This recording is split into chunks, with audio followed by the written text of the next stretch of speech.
And given the understanding of what the resources are, and certainly how our agency can help, is definitely a goal of ours.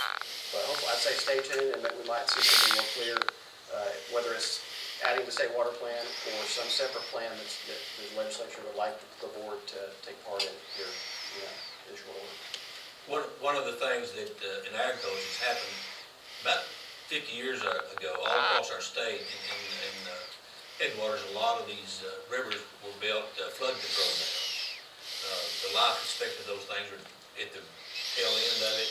A lot of them were silted in. A lot of them weren't doing the job that they used to do. So we need to work with our USDA partners, Corps of Engineers, to look at updating those, maybe adding a few more structures, especially in the high flood prone areas. The first thing I want to do is thank Senator Isaac for bringing up protecting groundwater. I thought I was going to go through this entire thing without hearing anything about protecting our natural water resources, because there's a lot more to water than flooding. And there's been a protest outside from 8 in the morning to now.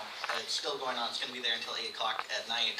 They're staying with Standing Rock and with their protest of the Dakota Access Pipeline, and also against the Big Bend pipeline and similar things that we believe threaten our water resources. And we wonder what it is that you are doing to further protect us from contaminants, such as the ones that happened in Harris County, where we had to shut down our flood usage near the San Jacinto River.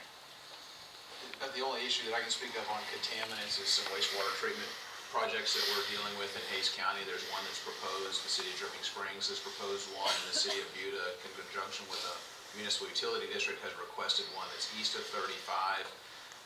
It seems that the one in Dripping Springs is the one that's drawing the most attention, and so I've requested a public meeting with TCEQ, which is something that we can do as legislators. If we request it, it happens, and that's scheduled for November 10th in Dripping Springs to deal with that one. But I went ahead and requested one for Buda as well, because it was interesting to me that why are we having this discussion west of 35, but we just don't care about the people that live east of 35. Last session I had filed a bill that would have limited the city of Austin or any municipality from contesting a case if they were contesting a case that didn't meet their own standards. I called it the anti-hypocrisy bill. It was something that just drives me crazy, because the city of Austin had come out and said, we're going to contest the case for this wastewater permit for Dripping Springs, even though the water and the effluent that they dump, that they blend, it's my understanding they just blend it and put it right down the Colorado River. It's like you don't care about the people who live in Bastrop, but you're very concerned about the people who live in Dripping Springs, which is not in the city of Austin.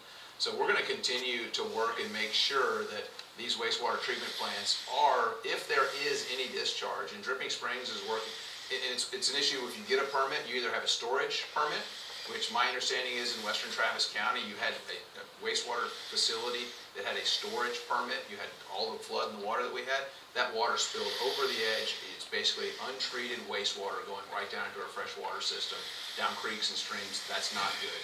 If you do have, you either get the storage or a discharge.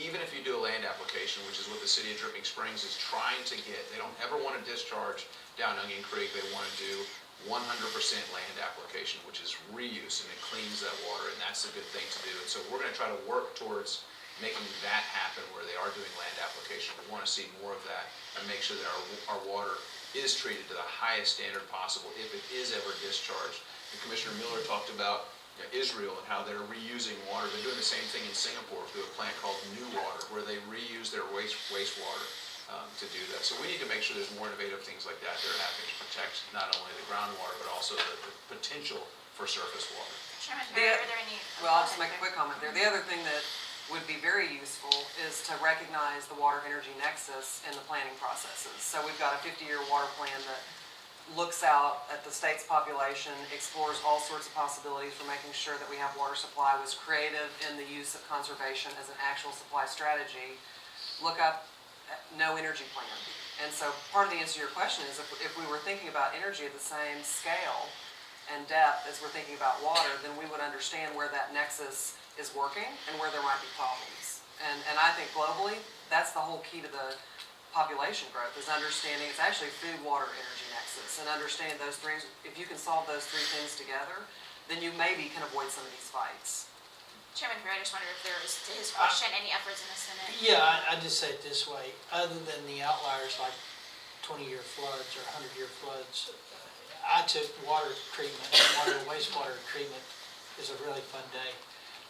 It's a crowded deal, but I would just say, I was so thoroughly impressed with the technologies where TCEQ has set those standards.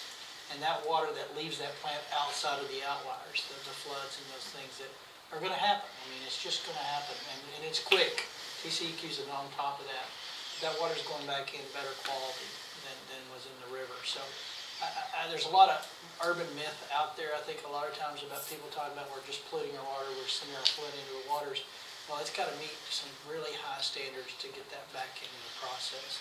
But Saws and Austin was the other one I went through. If you could do it, it could take a tour and you could hold your nose long enough.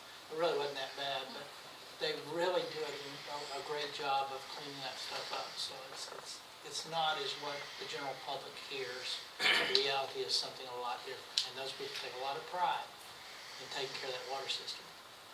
Go to switch to the other line. Yeah, I wonder if any of you could comment to getting some more efficiency and innovation and conservation into the municipal development.